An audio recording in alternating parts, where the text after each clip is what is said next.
विद्यार्थी मित्रांनो, आपण याच्या अगोदर अपूर्णांकाची तुलना करण्यासाठी दोन मुद्दे पाहिलेले आहेत, दोन व्हिडिओ बघितले आहेत. आजच्या व्हिडिओमध्ये आपण तिसरा मुद्दा या ठिकाणी अभ्यासणार आहोत.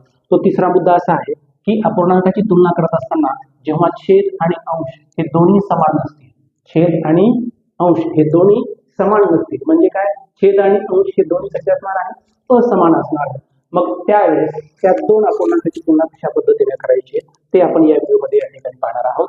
पहा, उदाहरण आहे 4/11 आणि 8/15. या ठिकाणी ह्या दोन अपूर्णांकाचं जर आपण ऑब्झर्वेशन केलं, निरीक्षण केलं, तर पहिल्या अपूर्णांकाचा अंश वेगळा, छेद वेगळा, दुसऱ्याचा पण अंश वेगळा, छेद वेगळा, म्हणजे दोन्ही अपूर्णांकाचे अंश आणि छेद दोन्ही कसे आहेत, वेगवेगळे आहेत, असमान आहेत. मग यावेळेस ह्या दोन अपूर्णांकाची जी तुलना आपल्याला करायची आहे ती कशी करायची पहा या ठिकाणी शॉर्ट मध्ये.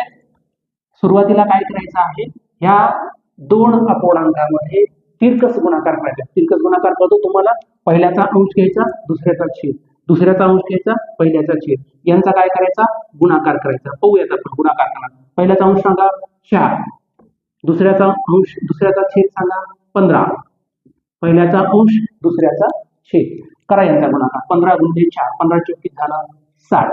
त्याच्यानंतर दुसऱ्याचा अंश घ्या, दुसऱ्याचा अंश किती आहे, 8 आहे, गुणिले पहिल्याचा छेद किती आहे, 11 आहे, 11 × 88. लक्षात ठेवा क्रम कसा घ्यायचा आहे, गुणाकाराचा क्रम सुद्धा या ठिकाणी महत्वाचा आहे. क्रम घेत असताना सुरुवातीला पहिल्या अपूर्णांकाचा अंश घेणं क्रमप्राप्त आहे.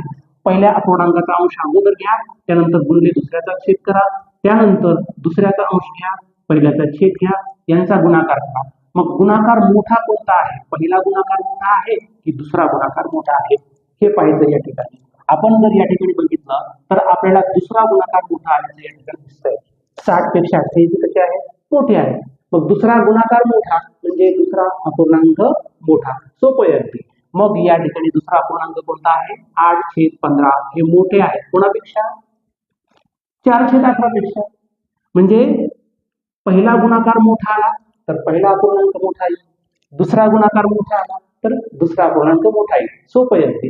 या पद्धतीनं तुम्ही अगदी कमीत कमी वेळामध्ये दोन्ही अपूर्णांकाचा अंश आणि छेद असमान असतील तर अगदी मिनिटामध्ये या ठिकाणी तुम्ही अपूर्णांकाचा घनमूळपणा ठरवू शकता.